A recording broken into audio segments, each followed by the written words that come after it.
Welcome to Disruptive Conversations. We're waiting for people to come on. Today is a super special day, and we're going to be talking about wellness and wellness through style.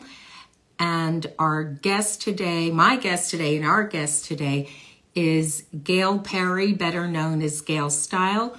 We're waiting for Gail to come on, and we're going to have a very important conversation. You're not going to want to miss this. And we're just going to kind of hang on for a second. It takes a moment for Gail to come on. But in this episode, we're going to be talking about topics that go beyond what you see on the outside. The outside is important, and how we utilize that and how we utilize style for wellness. And Gail's an expert in that area, and she's really going to be walking us through that. And I'm just waiting for her to get on. And here's the request. And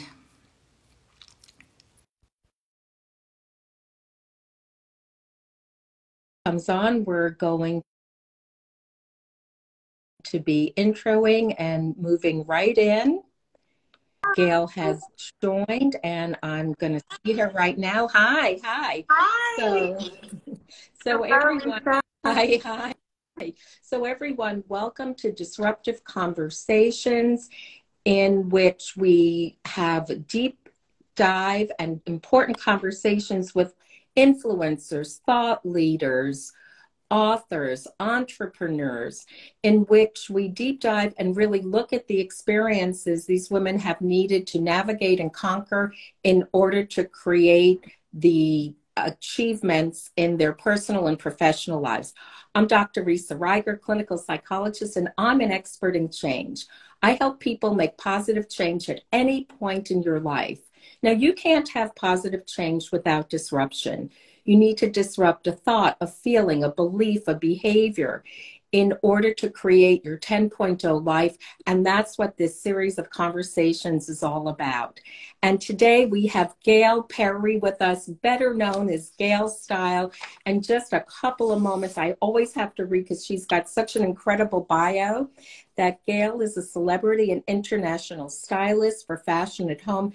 She is the force, and she is a force behind the large and ever-growing Instagram platform, Gail Style, and creator of the Gail Tuck, the Gail Tie, the Gail Row. Gail's got all sorts of tips for you. And she's known around the world for her innate sense of style, key eye for statement pieces, and her creativity in high-low dress and styling. She's considered a fashion and home expert, and Pinterest Front Seat app considers her their face of fashion. In addition, she's had an illustrious career in fashion and media. Women and men sought Gail's help and advice in dressing them in their homes. Gail, I can go on about more of what you do, and also what isn't on your bio, but is really important to say, is that Gail is a committed, thoughtful, full-hearted human being who puts her efforts and thoughts into wellness and how to bring style into wellness and how to build confidence and feeling good in oneself. So Gail, welcome. Thrilled to have you. And tell us a little bit more about you that I haven't mentioned. Thank you, Risa, so much for having me. It's really a pleasure. And all of those who are tuning in, at the core of everything I do is the wellness of style. And deep within that is my need to really help every woman and man shine and feel as beautiful, make style accessible, break barriers. A lot of people feel, oh, I can't wear that, or I can't even afford to look at what a stylist is talking about. And that's not so, because no matter body type, budget, or age, I have solutions. And I began sharing them about 7 years ago because they're there for everyone and they're easy. So I wanted to just break that stigma, like, wait a minute, I can't do that, and just make it accessible. I worked in fashion for many, many years. And more importantly, I learned as a young girl that if I dressed well, I felt better, I felt my best, and I was inspired and able to do great things. I felt capable. And Wonder Woman was such an inspiration for me. I grew up in a divorced home, many kids, and there were challenges in any dynamic like that. And I was also bullied quite severely at times and fairly nonstop from 6th to 12th grade. Mental health is such an important mission, you know, positive and good mental health is a mission of mine. I will not stop. I do a lot for it. So when you reached out and I learned, you know, I dove deep into what you do, these conversations are really important to have. It's Mental Health Awareness Month.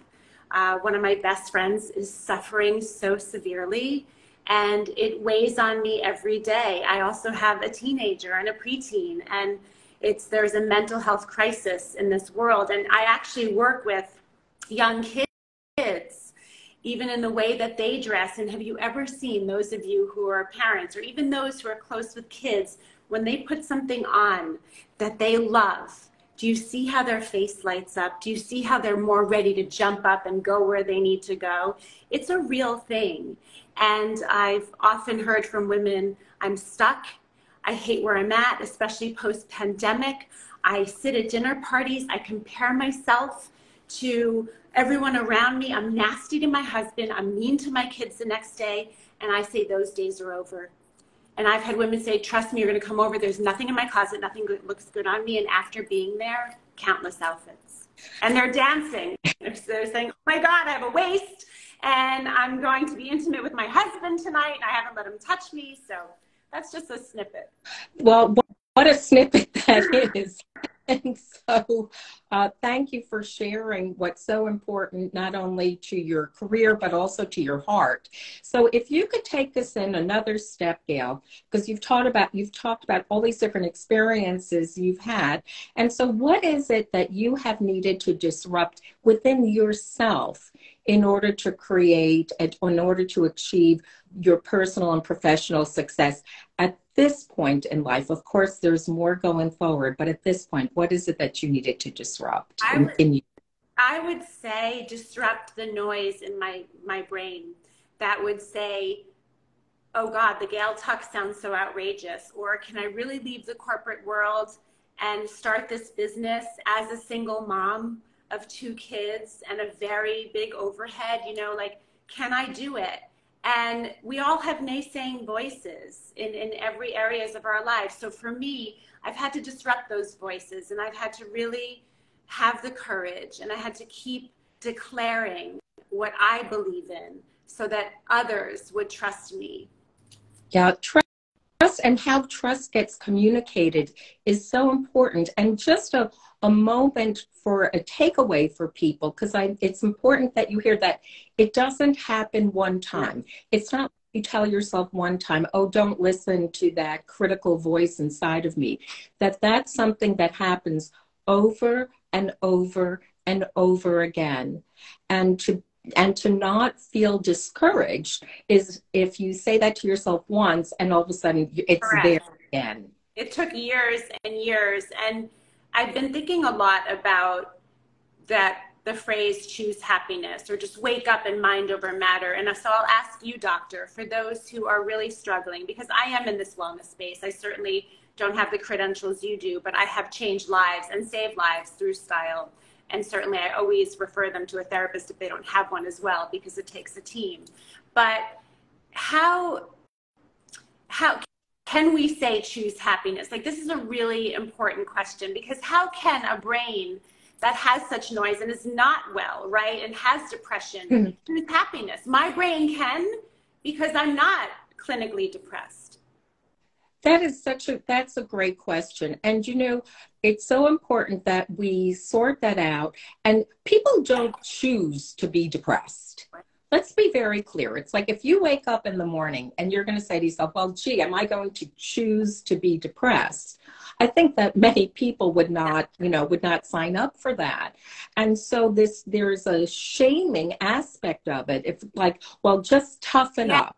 choose happiness. Move on. Like, Get over move it. on. Yeah. And what that does is it does absolutely the opposite of what needs to happen, which is that we have all kinds of feelings that we experience.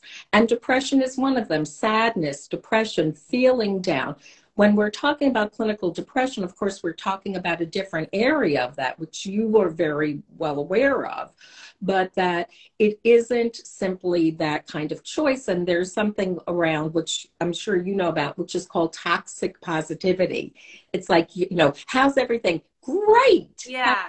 Wonderful. I don't trust those people.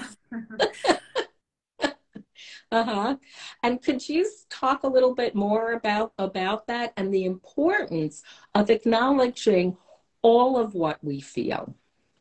I know that much of the hardship that I've gone through in my life is the fabric of who I am today and my success, of my strength, but also my softness and my compassion, right? So as hard as so many years of my life were, I don't think I would change anything because I've never been happier than I am right now. And I will tell you, there have been days when I was a shell of myself. And so I make sure that in my business and on my platform that I am open about my adversities, that I share them, because I really believe it helps to normalize. It is normal to have, certainly there are different degrees. I think this is really essential, and I'm drawn to people, whether on social media or in the world, who do the same. It's like you can almost not get close to someone who's like, oh, everything's great, great, great. You don't know what to do with that. And listen, there are some people that have it a lot easier, and that's incredible. And the goal is for us all to have it easier more of the time, right? So that's awesome. Yes. Yes. And this is our conversation. And one of the things that I talk about is that, we've really been taught wrong, that there are good feelings and there are bad feelings. And so when something's bad, what are we supposed to do? We're supposed to just move away from them, right? We're supposed to jump away as fast as possible. You should really lean in, because if someone opens up to you, and that's why I love my business so much, when women trust me, and men too, and share their vulnerabilities, once you do that, that's when the magic happens. That's when it begins. It is. And especially I think for women, there's, you're supposed to look like this, you're supposed to look like that, and that at every different point in time, there's some other way that you're supposed to be and look and feel good about. And, so much pressure. And it's tremendous pressure. And so how do we really sit in with who we are now? And I know that in my work, that people, that women have all kinds of feelings about not having the bodies that they had pre-children, not having the bodies that they had when they were in their 20s or in their teens. And being able to, what does it take, and how do you feel? You have your body and bodies change, in terms of helping people evolve and what you needed to do for yourself in terms of evolving. Sure. So this is a really important topic, because what I do is I encourage women and men to dress where they're at. And I encourage everyone to remove items from their closets that no longer fit them, because what happens is it creates this negative noise and this shaming effect. And once you remove those items and start wearing clothing that fits you properly, you feel better. I encourage women, cut the sizes out. I don't care. Like, if clothing is fitting you properly and you look in the mirror and you feel more tailored and more polished and see that slimming effect, you will be more motivated. I had a client who reached out a number of years ago, and this, I hear this a lot. I'm going to reach out to you once I lose this last 10 pounds, 20 pounds. And I said, that's fine. I am always here. There's no pressure. And a lot of women can learn so much just by following me. But I said, if you'd like, I can take a look at what you're wearing, and I can even recommend some items that will really enhance your look right now. And we did that. And within a year, after she started dressing differently, and it didn't cost a lot of money, she lost 40 pounds. because, and I asked her, how did you do it? And she said, I worked out more. I walked a few more blocks rather than hopping in a taxi. I was more thoughtful about what I eat. When you're thoughtful about what you put on your body, that triggers a thoughtfulness. I was certified many years ago to teach yoga. I love yoga. I did it because I really wanted to broaden my awareness and my practice. And one thing that really stuck with me through my practice, and still does, is that what happens on the mat, that organization on the mat, is something that you'll take in every area of your life. The breathing, the organization, the mindfulness, and it's very similar. If we can do that in our closets and build that foundation, we are better suited and best prepared to do anything that we must in our lives. Well, we start from, it depends on where you're starting from. And one of the things that's important about what you're saying, and I know that in my work also, is that when people start with, I will do this when I have more time, lose 5 pounds, am in a relationship, that you're putting yourself on pause, and the underlying message is that where I am, I'm not good enough right now. Now, this is to say, and the confusion, I think there's a lot of confusion, so it goes into an all or nothing. Right. The confusion is that this is where I am now, right? There are some things that are working well. There are things that I really want to put effort, energy, and make changes in, so that it's not an all or nothing, that you can look at where you are and be able to assess where you are. And when you're able to see what you want to work on and also what you're able to do at the moment, you're not starting from a point of kind of like taking away from yourself. Yes. And negativity and shame. The shame, but also that it's about deprivation. Yes. When you start things from a deprivation mindset, the first thing, and I think you may agree with this, is to recognize that you're having a deprivation mindset. Yes. And that takes a lot of courage. I applaud so many women who reach out. They're scared, and their faces when we first connect, either in person or online, because I do virtually. I dress women and men all over the world virtually. It's remarkable, the transformation in faces and energy from at first hello to by the time I'm leaving and we're like literally can't stop embracing. It's so beautiful. But it's not negating someone's experience. And I think that's really important. I mean, I know, when we've gone into dressing rooms and tried on clothing, let alone trying on the bathing suit, the bathing suit, right. And that, you hear the way that people talk about their bodies. And there's just such an issue in terms of accepting where you are, even if you want to make changes, even if I'd like to work out more. And those are really important goals to have and important changes to make, and how you disrupt what you're doing to help get you to a healthier spot in yourself. Yeah. As long as we work with those voices, because look, we should all be our healthiest. And for some of us, that means a different body type than a very slim, figure. But as long as you're healthy, I was working with this one woman, such a beautiful soul. And she's a mother going through a divorce with 2 children. And she lives a very sedentary life. And I was dressing her, and she said, what do I do with the stomach? And I showed her tips that she could apply. And she couldn't believe it. I had even posted an image of her. But I said to her, you know what? I'm concerned about your health. I said, I'm okay if this is where your body is meant to be, but what concerns me is that you are so sedentary and you do have this extra weight on you. I'm concerned you could have a heart attack. I said, please don't spend any more money with me, and please go work with a nutritionist, be sure you're seeing your therapist. And so it's absolutely critical to make sure and to have these conversations with women. And she said, I know, but you really, made me think of this differently. And I'll tell you another story. I've done a number of keynote speaking engagements that have been so incredible. One at Bank of America, I was their keynote for Women's History Month, which was so thrilling. And then I was in Westport at the Museum of Contemporary Art. And a woman said to me, I have had a bully my entire life. And I said, well, who is this bully? And she said, the bully is myself for 42 years. I have been bullying myself and tearing myself apart. And after hearing you tonight, for the first time tomorrow morning, I'm not stepping on my scale. Yeah. And I was like, whoa. Now, mind you, many people must in order to get healthy.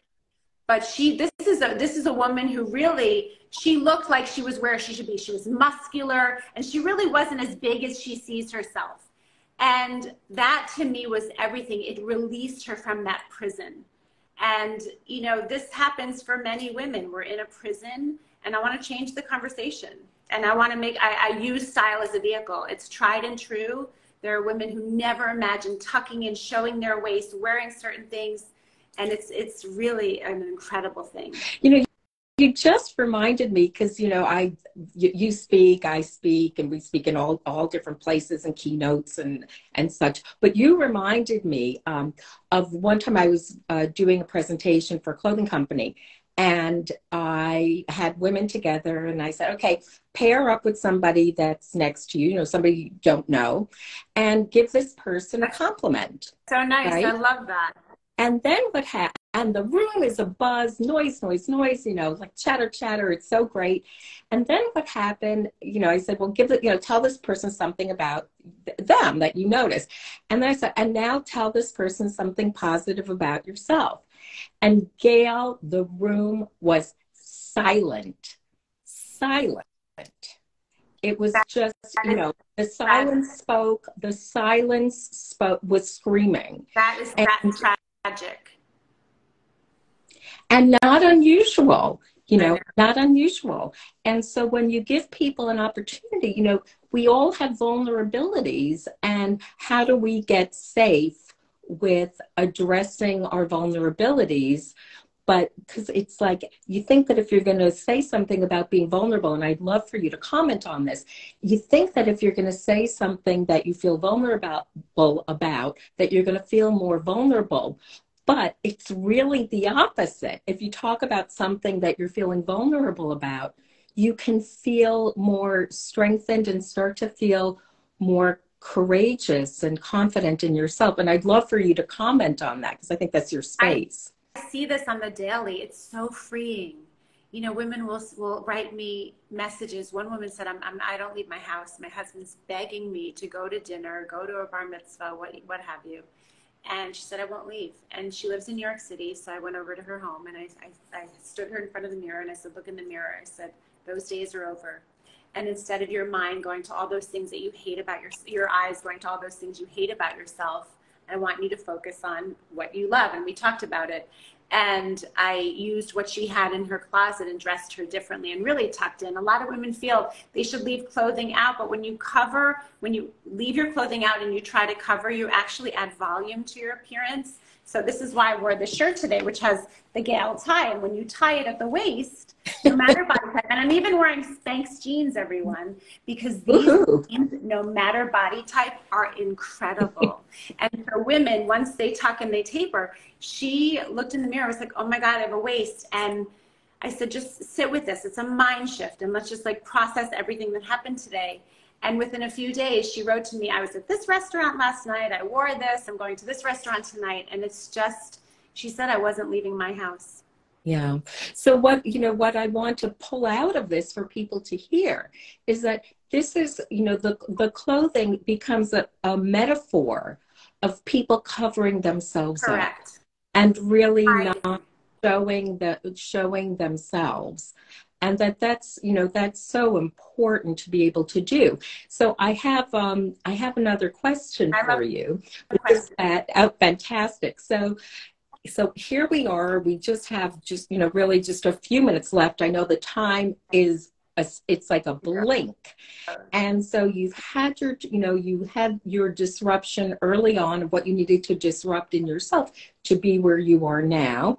And I think this is something important for people to realize, and also to get the information and to follow you, to follow me, to keep getting information to help you move forward, to help you get into where you are now so that you can get to go where you'd like to go.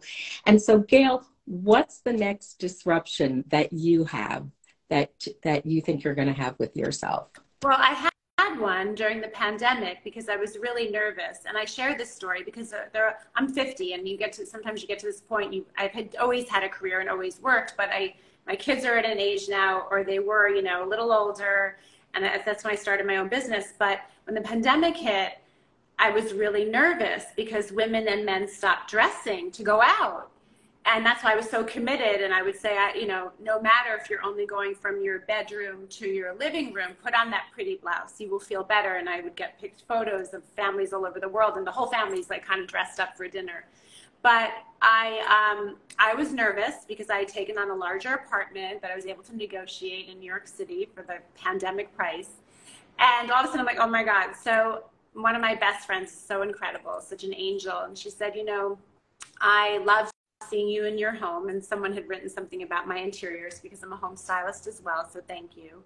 And she said, you know what? Style and stage homes for me. And I'm like, okay. It's something I'd always wanted to do. And I dabbled in it a bit with an interior designer, and I worked at Calvin Klein in their home division as well as all divisions, and for advertising, and also at Donna Karen. And I said, you know what, let's go. And if I don't know how to do something, if I need help with scale or texture or whatever it is, and you figure it out. So I had to disrupt my, I don't know that I could do this, and I really can only stay in my lane, to say, you know what, say yes.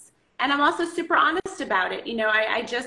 I take on some projects. People say, well, have you done this exact thing? I have not done this exact thing before, but here's what I have done.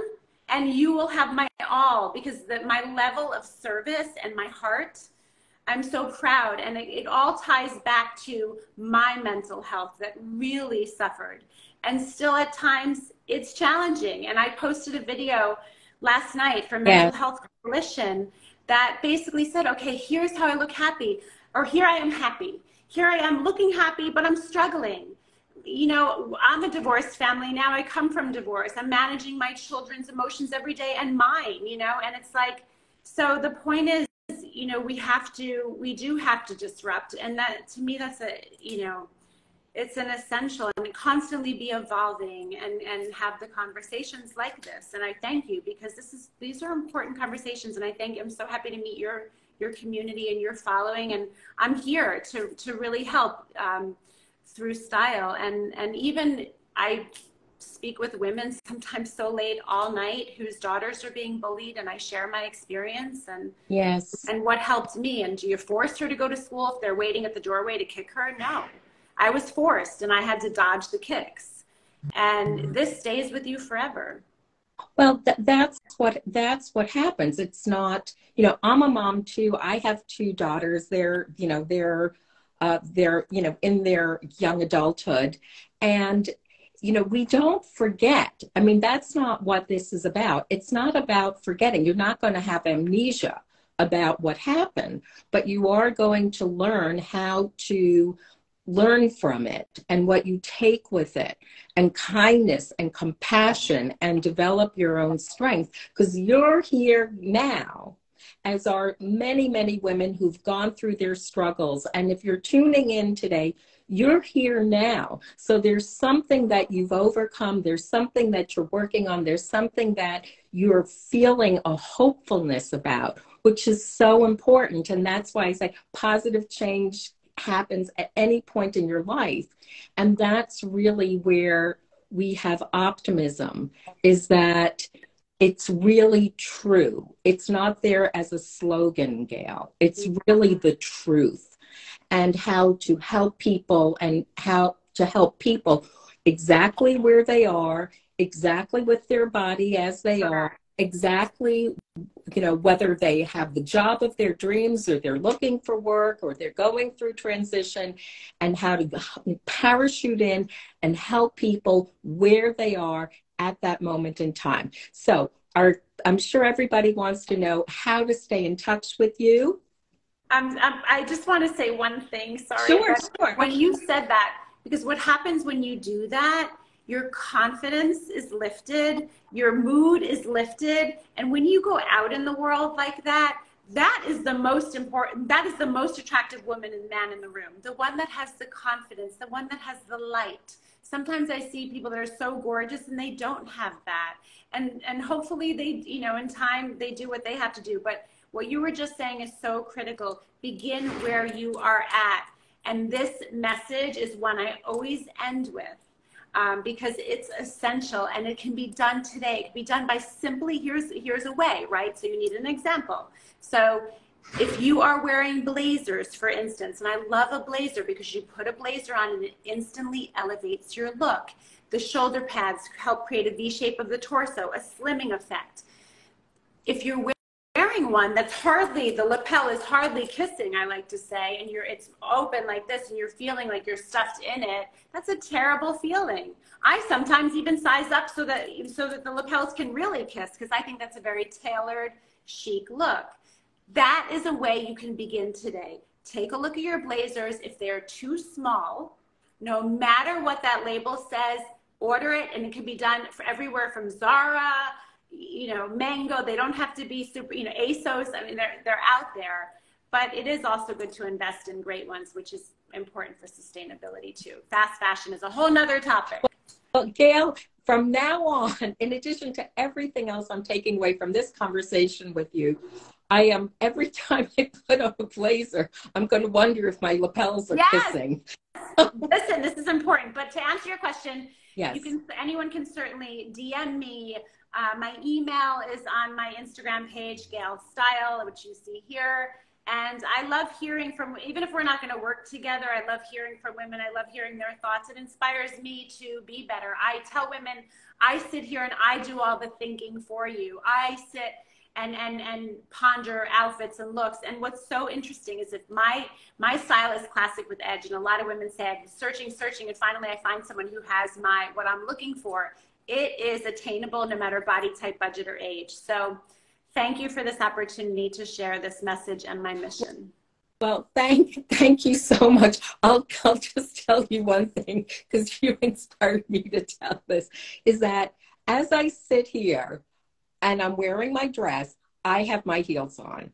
Yes. And not that anyone can see or know, but I do this because it's part of just how I show up. And so I just wanted to let you know that, and how we experience what we do, how we take care of ourselves, and all these little things that have meaning for us. Yes. So I want to thank everyone for coming today. And please remember that no matter where you are right now, no matter where you are today, that positive change can happen at any point. Know that, take that in your heart. And you're not alone. You're not alone. You're not alone. You're not alone. So make sure to follow me. Don't miss information. Something every single day can touch your heart, can touch your mind. You can take with you and start making the change and disrupt what needs to be disrupted. And we'll see you next time. Thank you. Bye-bye.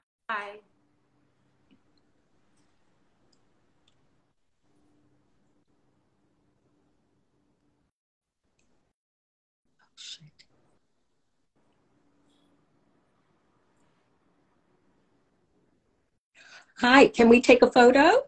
Yes. Okay. Okay. Should we, another one?